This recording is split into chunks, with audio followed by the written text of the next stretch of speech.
going to be like without AD and LeBron? We'll get some answers because it's First Take. Magic happens. Stay tuned. You know what's coming. Davis a little shaken up after the play as he got hit. Grabs that right Achilles area, and that's not a good sign. LeBron, ooh, down he goes, and he grabs his ankle. LeBron with his right ankle, and he's hurt. We just all praying and hoping for the best outcome. I haven't necessarily seen him scream and skull like that. Had to be probably hurt a little bit. We used to gotta stay together as a team.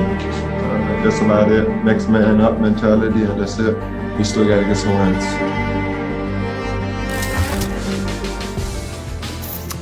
Good morning. What's going on, everybody? Welcome to First Take. Thank you for being with us. Stephen A. Smith, Max Kellerman, I'm Molly Karen Rose. Gentlemen, looking dapper, suited and booted, and we are ready to go because we have a lot to tackle today. So let's do this. But let's begin with the Lakers, who lost by 17. You don't like his?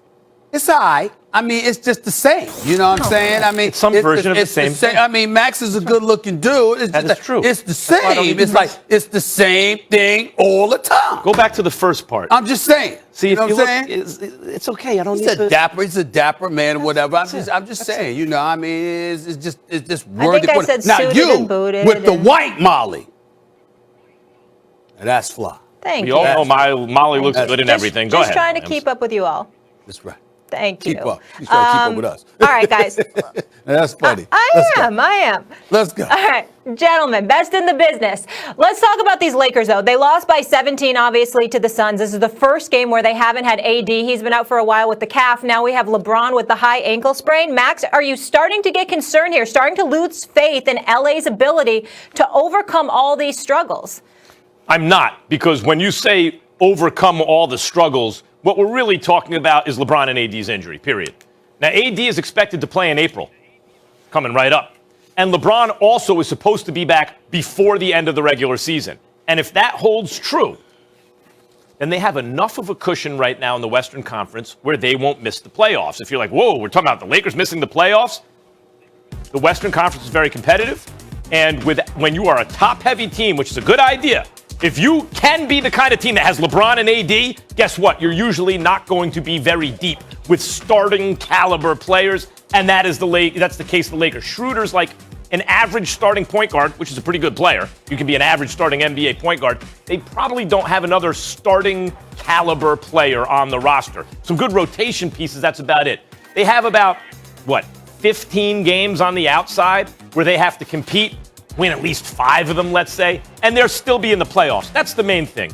You got to make sure you don't miss the playoffs, and it seems from reports with LeBron and AD that they will be back with enough time that the Lakers won't fall out of the playoff picture. After that, guys, the seeding in the playoffs, Stephen A., they're going to have to beat some combination of Denver, Utah, the Clippers, any which way you slice it, whether that's in an early round matchup or late round matchup. There's no getting through the Western Conference without facing some very good teams. If you're the Lakers, whether it's the Blazers, the Suns, whoever it is, there are going to be multiple dangerous teams you'll have to navigate through in the playoffs.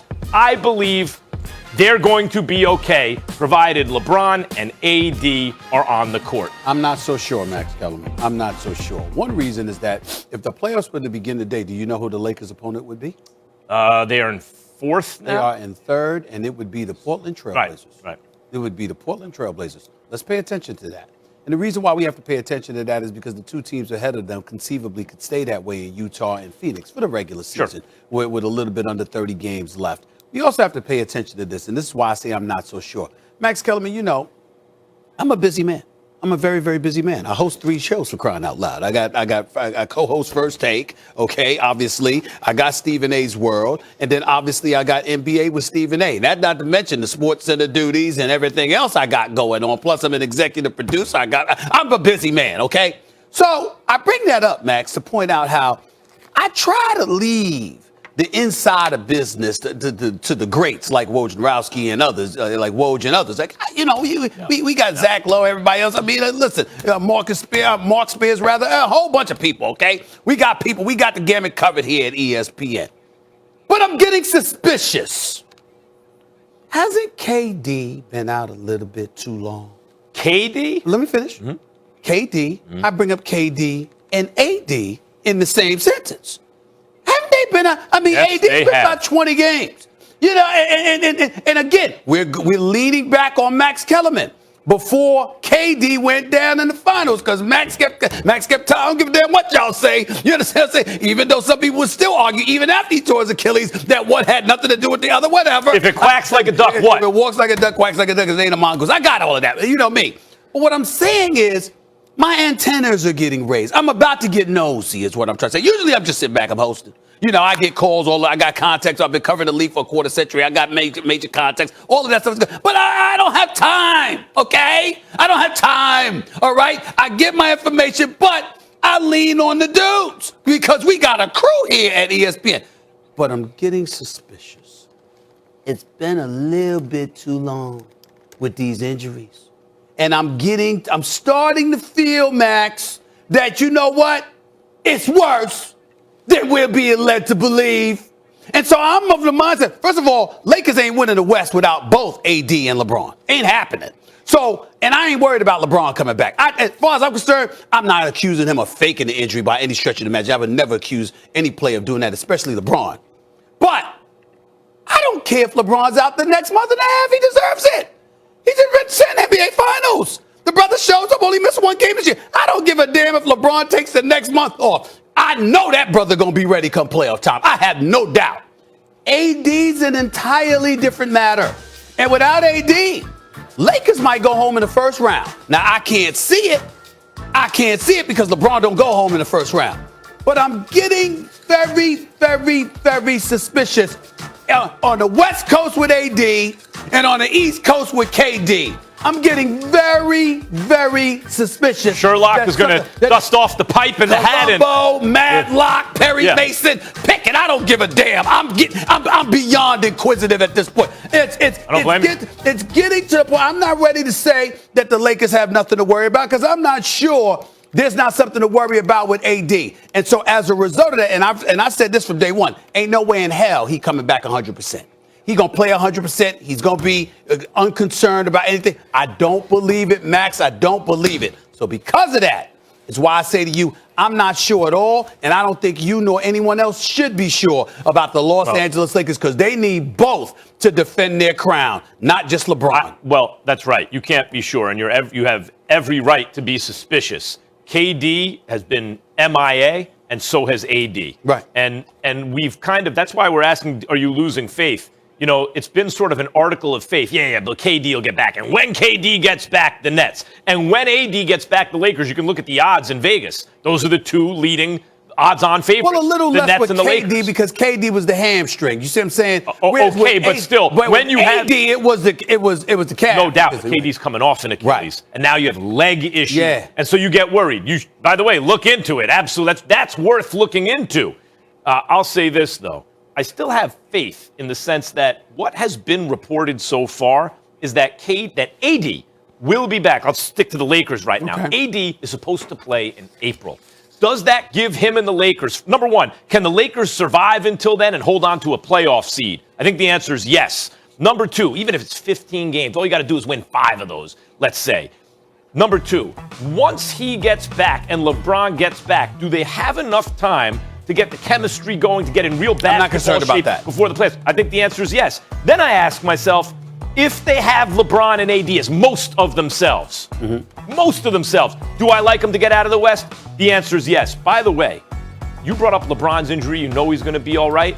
As a Lakers fan, any Lakers fan out there should thank their lucky stars because that injury to me, Stephen A., when I saw it on originally, looked like a season ender to me. The knee to me seemed to move to the side. I was like, uh-oh. The fact that it's turned out to be a high ankle sprain is a blessing compared to what that could have been. But I just saw the way his leg rolled, and I wasn't concerned about it at all because it's LeBron. I really wasn't concerned about it at all. I said, you know something? He needs a break. He needs a break anyway. He walked off by himself. That was good. You can't. The guy is 36 years of age in his 18th season and playing more games than anybody else. I mean, if I'm other guys, I would be embarrassed. Not guys with legitimate bona fide injuries that have them out. But I'm talking about these strains and you're not 100% and that's a reason to take nights off and all of this other stuff. oldest brother doesn't miss games. What and so I look percentage- at it from that perspective, and I'm like, I ain't worried about LeBron. He deserves his break. AD is a huge concern What for me. percentage of himself does AD have to come back at for them to get out of the West? Past the Jazz, past the Nuggets, past the Clippers, the Suns? 85%.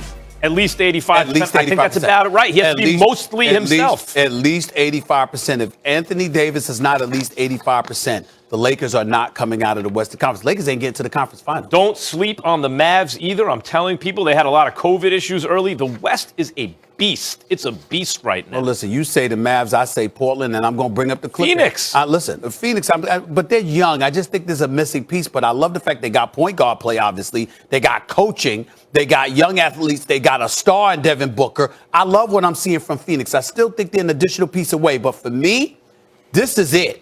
If the Clippers can't do it this year, I think we need to have the discussion as to whether or not the whole Kawhi Leonard move was an absolute bust. Last thing.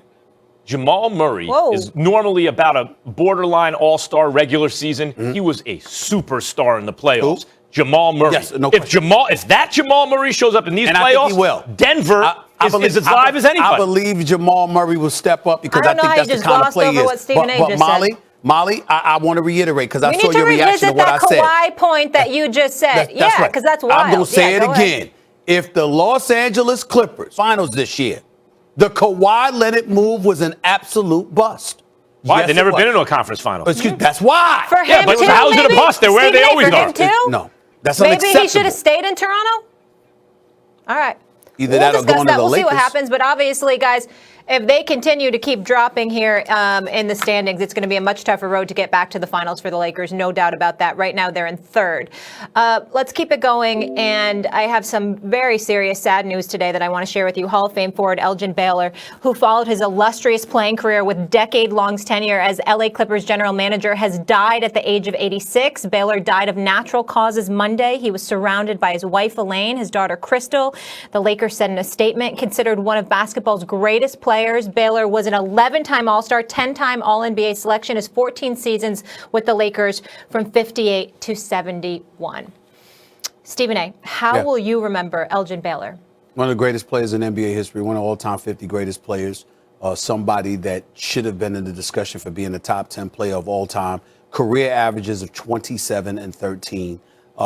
They speak for themselves. Obviously, a multitude of championships obviously escaped him. He couldn't get it done with Jerry West. The 1 year they had the title, he retired that year in 1972. And so, I think it was like 8 NBA Finals appearances and didn't happen for him. But he was somebody that was vastly underappreciated, not just as a basketball player, but as a man. My heart goes out to him and his family. Jerry West reacting the way that he did with his former teammate, obviously incredibly sincere. Irvin Magic Johnson and others spoke very, very glowingly about him over the years. We know what he meant to the game of basketball. Is right there, inducted into the Hall of Fame in '77. But I think that the bottom one, where it says he spent 22 seasons as the Clippers general manager, I think one of the reasons why we lack appreciation for him to the degree that we have, Max and Molly, is because he spent so much time in that role with the Clippers, working under Donald Sterling. And Donald Sterling, even though we later learned other things about him,